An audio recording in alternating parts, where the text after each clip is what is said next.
নমস্কার। Election commission থেকে recently কিছু আপডেট উঠে এসছে, যেটা আপনাদের সঙ্গে শেয়ার করা অত্যধিক জরুরি বলে আমার মনে হয়েছে। তো কী সেই আপডেট এবং কেন তা অত্যধিক ইম্পর্ট্যান্ট, অত্যধিক জরুরি, তা আজকে এই ভিডিওর মাধ্যমে আমি ডিটেলসে আলোচনা করছি। তো ভিডিওটা না টেনে পুরোপুরি দেখুন। আশা করছি গুরুত্বপূর্ণ কেন সেই আপডেট আপনারা নিশ্চয় বুঝতে পারবেন। তো চলুন শুরু করা যাক আজকের এই ভিডিওটি। দেখুন, ইলেকশন কমিশন একটা শব্দ খুব ইউজ করছে, যেটাকে বলা হচ্ছে লজিক্যাল ডিসক্রিপেন্সি,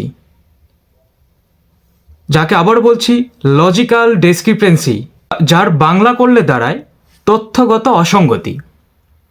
তো আপনারা অবশ্যই অবগত আছেন যে পশ্চিমবঙ্গে এসআইআর পর্বটা শুরু হওয়া থেকে বর্তমান পর্যন্ত যা সিচুয়েশন দাঁড়িয়েছে, তাতে মানুষের মধ্যে একটা কিন্তু দ্বিধা এবং সংশয় কাজ করছে।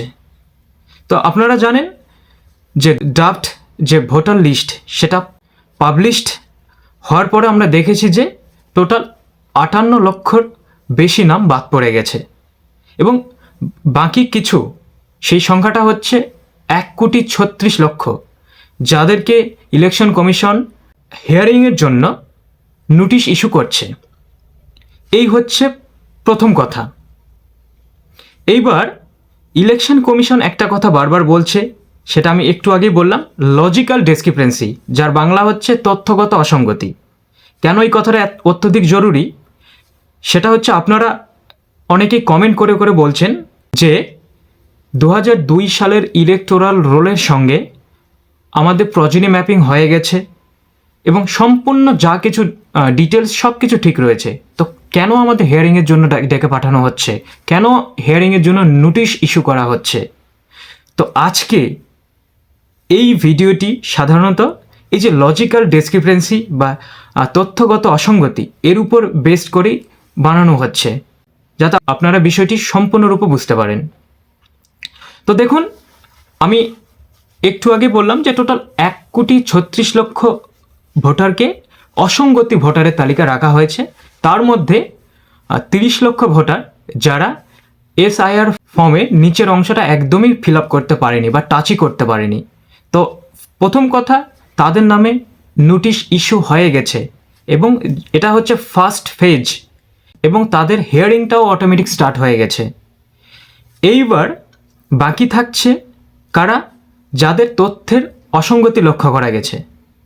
তার মানে ধরুন যে প্রথম পর্যায়ে আমি একটা উদাহরণ দিয়ে বলছি যে কারণ নামের বানান ভুল, কারো বাবা হতে পারে, দাদু হতে পারে, ঠাকুমা হতে পারে, এই যে সম্পর্কগুলো এখানে ভুল করেছেন বা এখানে ভুল হয়ে গেছে, এই সকলগুলোকে তথ্যগত অসঙ্গতির মধ্যে রাখা হচ্ছে বা লজিক্যাল ডিসক্রিপেন্সির মধ্যে রাখা হচ্ছে। এইবার যে টোটাল 1,36,00,000 যাদের এই যে তালিকায় রাখা হয়েছে, হিয়ারিংয়ের তালিকায়, তাদের মধ্যে থেকে রিসেন্টলি যেটা ইলেকশন কমিশন শুক্রবারের আপডেট দিয়েছে, তাতে দেখা গেছে যে এই সংখ্যাটা আস্তে আস্তে কমে যাচ্ছে। কিভাবে কমছে? যে আপনারা অবশ্যই দেখেছেন যে কিছু কিছু ক্ষেত্রে মাইনর প্রবলেমগুলো, যেমন যে নামের স্পেলিং ভুল হয়েছে, বা 2002 সালের যে তাদের বাবা বা দাদু বা ঠাকুমার যে সম্পর্ক, সেখানে কিছু হয়তো স্পেলিংয়ের ভুল, জাস্ট একটু স্পেলিংয়ের ভুল হলেই ইলেকশন কমিশন তাকে কিন্তু অসঙ্গতিপূর্ণ ভোটারের তালিকায় রেখে দিচ্ছে। আর এই ক্ষেত্রে বিএলওদের গাইডলাইন দেওয়া হয়েছে যে বিএলওরা বাড়ি বাড়ি গিয়ে সেই সকল ভোটারদের তথ্য যাচাই করার মাধ্যমে যদি খুব ছোট প্রবলেম হয়ে থাকে তাহলে সেগুলোকে সলভ করে দিচ্ছে।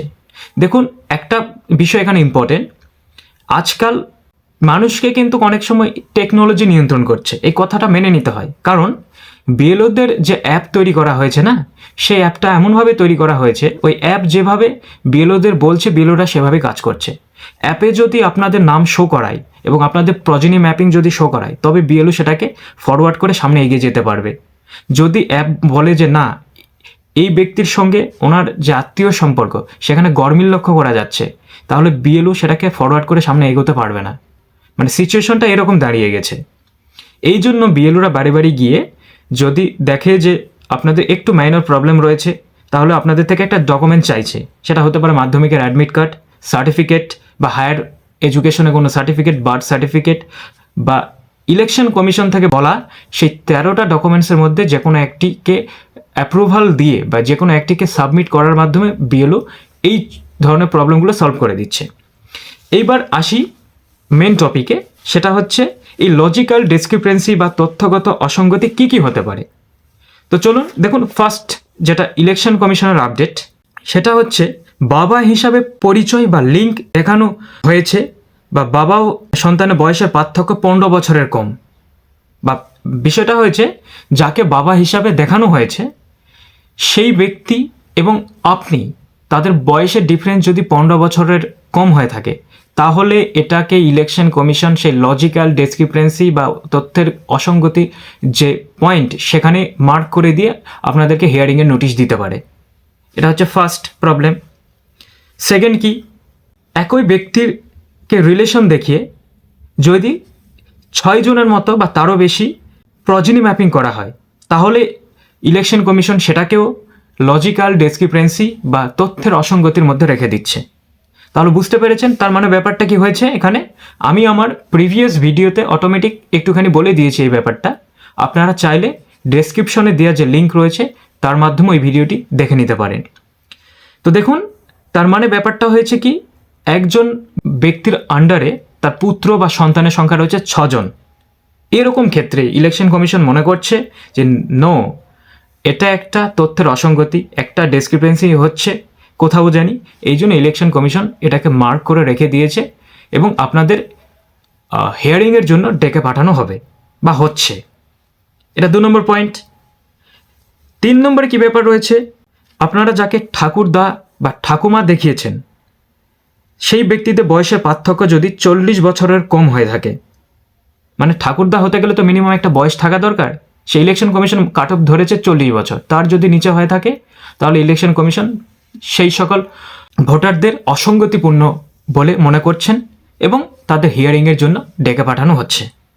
এটা হচ্ছে 3 নম্বর পয়েন্ট।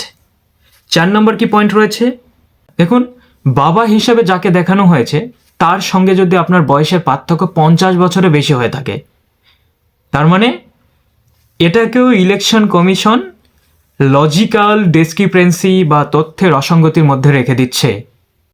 এই জন্য বারবার আপনারা বলছেন যে দাদা আমাদের সব রেডি, আমরা সব কিছু করে নিয়েছি, আমরা প্রজেনি ম্যাপিং সব কিছু ঠিকঠাক, কিন্তু দেখুন না প্রবলেমটা কোথায় হচ্ছে। মানে একটুও ছাড় দিতে নারাজ ইলেকশন কমিশন, সবাইকে ভেরিফাই করানোর চেষ্টা করছেন এখানে, সবাইকে দেখানো, মানে যাকে বলে স্ক্রুটিনাইজ করা, পুরোপুরি স্ক্রুটিনি করছেন ইলেকশন কমিশন, যে একটুখানি যদি সন্দেহ হয় ডেকে পাঠিয়ে দেবে। ঠিক আছে, এটা 4 নম্বর পয়েন্ট, বুঝতে পেরেছেন। এবার দেখুন ইলেকশন কমিশন কেন এগুলোকে স্ক্রুটিনাইজ করার চেষ্টা করছেন, সেটা ওনারা হয়তো ভোটার লিস্টকে আরও বেশি পরিশুদ্ধ করতে চাইছেন। তবু একটা বিষয় এখানে, এরকম একটা সংখ্যাকে ডেকে পাঠানোর মাধ্যমে মানুষ কম বেশি হয়রানি হচ্ছে, এটা মেনে নিতে হচ্ছে আজকে। তো একটা ভয়ের বিষয় কাজ করছে এখানে। এটা হয়তো আমি ইলেকশন কমিশনকে এটুকু রিকোয়েস্ট করব যে আপনাদের দেখা উচিত মানুষের সুযোগ সুবিধা অসুবিধাগুলোকে। তো দেখুন সংখ্যাগুলো কিন্তু অনেকটা হিউজ পরিমাণ। যে একটু আগে আমি বললাম যে বাবা হিসাবে যাকে লিঙ্ক করা হয়েছে তাদের যে বয়সের পার্থক্য, সেরকম ব্যক্তির মানে ভোটারের সংখ্যা প্রায় 4 লক্ষেরও বেশি।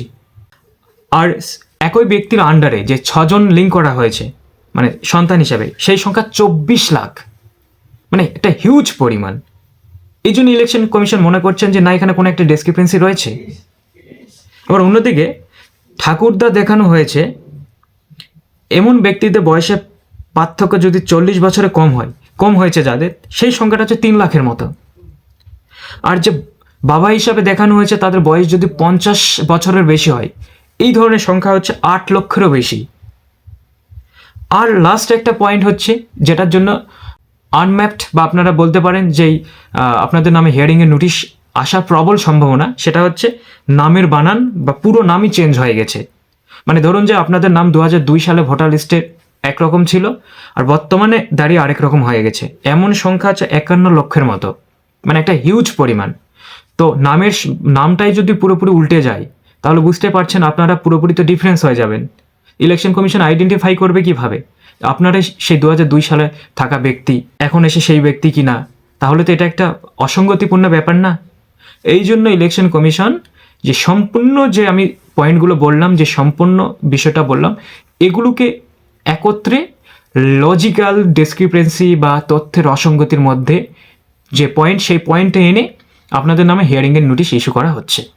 তবে ভালো খবর একটা রয়েছে যে বর্তমানে 1,36,00,000 যে সংখ্যাটা সেটা আস্তে আস্তে কমিয়ে এসে প্রায় শুক্রবারের যে আপডেট, সেই আপডেট অনুযায়ী প্রায় ওই 94,51,000 ধরে নিন, 94,00,000 দাঁড়িয়ে গেছে।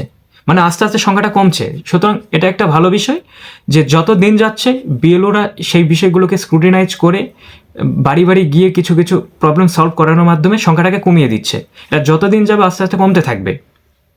তো এখানে একটা সুবিধাই হয়ে যাচ্ছে যে যাদের খুব মাইনর প্রবলেম রয়েছে, নামের হয়তো একটু স্পেলিং মিস্টেক রয়েছে বা হালকা কোনো রিলেশনের ক্ষেত্রে একটু মিডিল নেমের ক্ষেত্রে বা কিছু বানানোর ক্ষেত্রে ভুল রয়েছে, তাদের এইভাবে বিএলওরা সলভ করে দিচ্ছেন।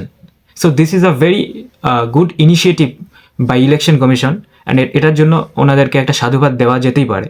বাট একটা কথা এখানে ইলেকশন কমিশনকেও দেখা উচিত যে মানুষ যাতে হয়রানি না হয়। সবার কাছে সব ডকুমেন্টস থাকে না, কারণ এটা একটা হিউজ একটা ভয়ের বিষয় হয়ে দাঁড়িয়েছে। সুতরাং আপনারা এই ভিডিওর মাধ্যমে এই বিষয়টা বুঝতে পারলেন যে লজিক্যাল ডিসক্রিপেন্সি বা তথ্যের অসঙ্গতির যে কারণ বা কী কারণে হতে পারে, বা এই বিষয়টা কেন গুরুত্বপূর্ণ আপডেট হয়ে আজকে উঠে এসছে। সুতরাং আজকে আর ভিডিওটা বাড়াচ্ছি না, তবে লাস্টে একটাই কথা যে পারলে ভিডিওটা শেয়ার করবেন সবার মাঝে, সবাই বুঝতে পারুক যে কোন কোন ক্ষেত্রে বিষয়টা হচ্ছে এবং আপনারা কী কোথায় ভুল করে রেখেছেন বুঝতে পারছেন। সো আজকে এই পর্যন্ত, সবাইকে ধন্যবাদ।